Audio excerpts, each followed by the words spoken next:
Қайырлы күн балалар. Біз бүгін тығыздық тарауында бірінші нұсқаның С деңгейін қарастырамыз. Мұнда тығыздық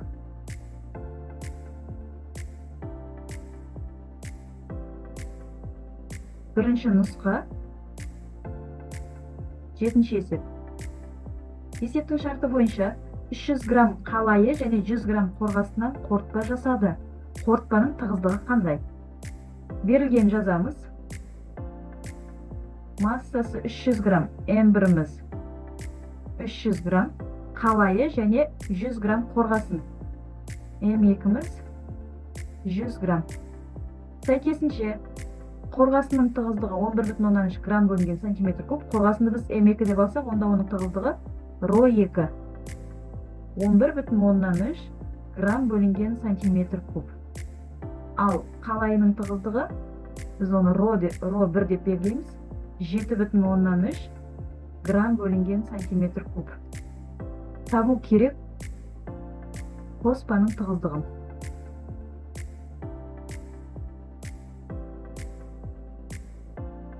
Алдыңғы сабақта түсіндіріп кеткеніміздей, қоспаның тығыздығы сол берілген заттың массаларының қосындысын солардың көлемдерінің қосындысына қатынасымен анықталатын. Есептің шартында бізде өлшем бірліктер бір-біріне сәйкес келеді, сондықтан айналдырмай соңында айналдырып алуымызға болады. Формуласы қоспаның тығыздығы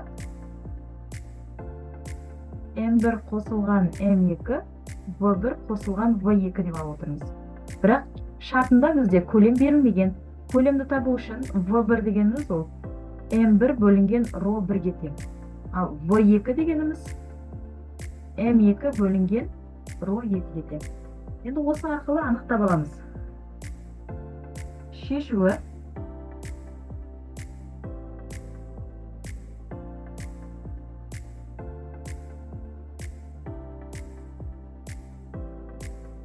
бірінші дененің көлемі М1-іміз 300 грамм. 300 бөлінген ρ1-іміз 7,3. Грамм мен грамм қысқарып кетеді. 300-ді 7,3-ге бөлсек, жуықталғанда 41,1 сантиметр куб шықты. Екінші дененің көлемі 100 бөлінген 11,3. 8,8 сантиметр куб. Енді қоспаның тығыздығын табамыз. 300 қосылған 100 бөлімінде 41,1 қосылған 8,8-ге. Алымында 400 бөлімінде 49,9 болды. 400-ді бөлеміз 49,9-ға, жуықталғанда 8. Грамм бөлінген сантиметр куб болды. Енді біз оны килограмм бөлінген метр кубқа айналдырып алуымыз қажет. Өткен сабақта айтып өткенімізде бізде 1 грамм бөлінген сантиметр кубымыз, ол 10-ның 3 дәрежесі килограмм бөлінген метр кубқа тең еді. Орнына қойсақ, сонда айналдырсақ, 8 көбейтілген 10-ның 3 дәрежесі килограмм бөлінген метр куб деп жазаламыз. Жауабы қоспаның тығыздығы 8 көбейтілген 10-ның 3 дәрежесі килограмм бөлінген метр кубқа тең. Ары қарай.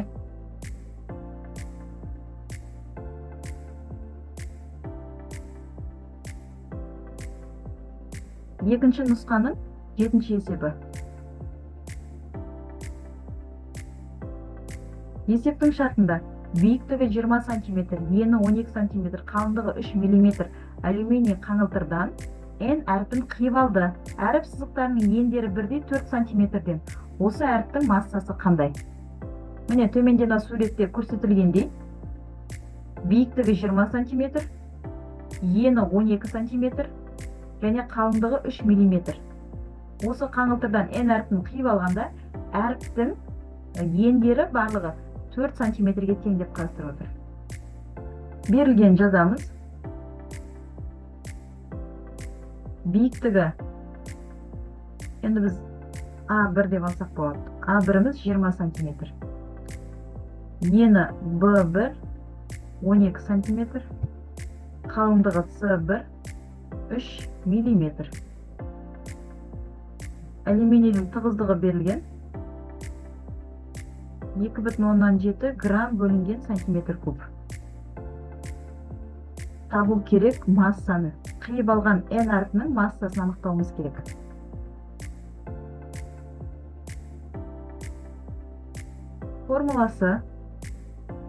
Формуласынан бірінші біз халықаралық бүліктер жүйесіне айналдырып алуымыз керек. 20 сантиметріміз 0,2 метр, 12 сантиметріміз 0,112 метр, 3 миллиметріміз 0,3 метр. Және грамм бөлінген сантиметр кубты айналдырсақ, 2,7 көбейтілген 10-ның 3 дәрежесі килограмм бөлінген метр куб болды.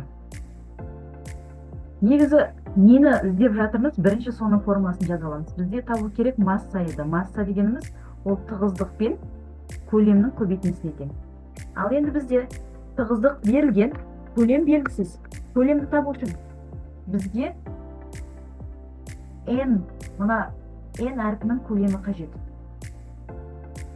Мұнда көлемді табу үшін N әрпінің жалпы көлемнен қуыстың көлемін азайтамыз. Қуыс деп тұрғанымыз, міне мынау бос орында айтып жатырмыз, мына жерді және мына жерді.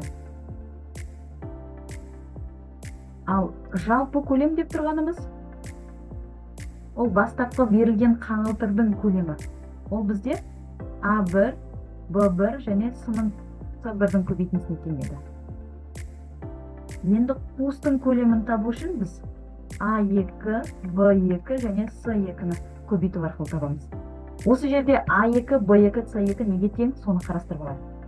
Есептің шартында бастапқы оның биіктігі 20 сантиметр еді. Енді осыдан мына аралығымыз, мына жеріміз 4, мына жеріміз де 4 еді, мына жеріміз де 4. 20-дан мына 4-ті азайтсақ, бізде 16 қалады. Мұнда жаза кетейік, А2-міз сонда 16 сантиметрге тең болып тұр. Б2, мына аралығымыз 4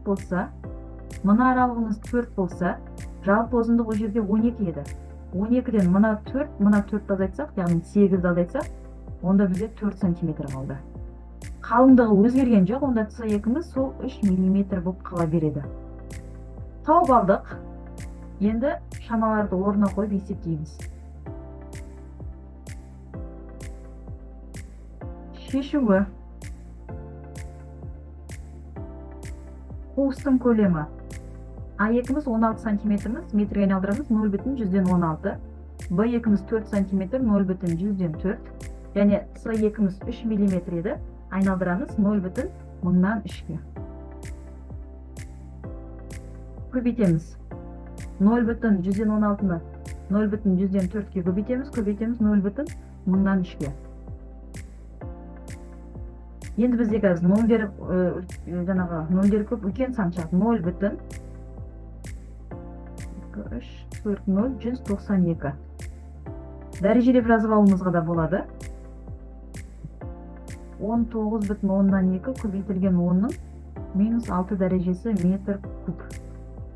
Енді жалпы көлемін анықтаймыз. Жалпы көлемі 0,2 көбейтілген 0,112 көбейтілген 0,3-ге. 0,112-ні көбейтеміз 0,3. Тең болады 0,2340. 72. Дәрежелеп жазсақ, 72 көбейтілген 10-ның -6 дәрежесі метр куб болды. Енді осыдан N әрпінің көлемін анықтап алуымыз керек. Ол үшін біз жалпы көлемнен қуыстың көлемін азайтамыз дедік. 72 көбейтілген 10-ның -6 дәрежесінен азайтамыз 19,2 көбейтілген 10-ның -6 дәрежесін. Азайту кезінде дәрежелері бірдей болу керек. Яғни таңбасы да бірдей, дәреженің сандары да бірдей болу керек. Сонда дәрежені ортақ мүше ретінде жақшаның сыртына шығарып жіберсек, жақшаның ішінде 72-ден 19,2-ні азайтамыз. 52,8 көбейтілген 10-ның минус 6 дәрежесі метр куб қалды. Енді біз массаны анықтай аламыз.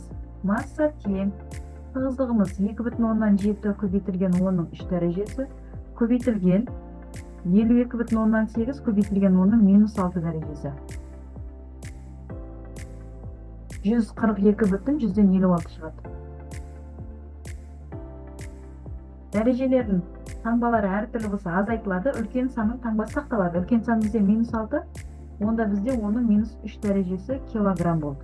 Немесе 10-ның минус 3 дәрежесін, ол бізге граммды білдіреді, 142,56 граммға тең деп анықтай аламыз. Жауабы N әрпінің массасы 142,56 граммға тең.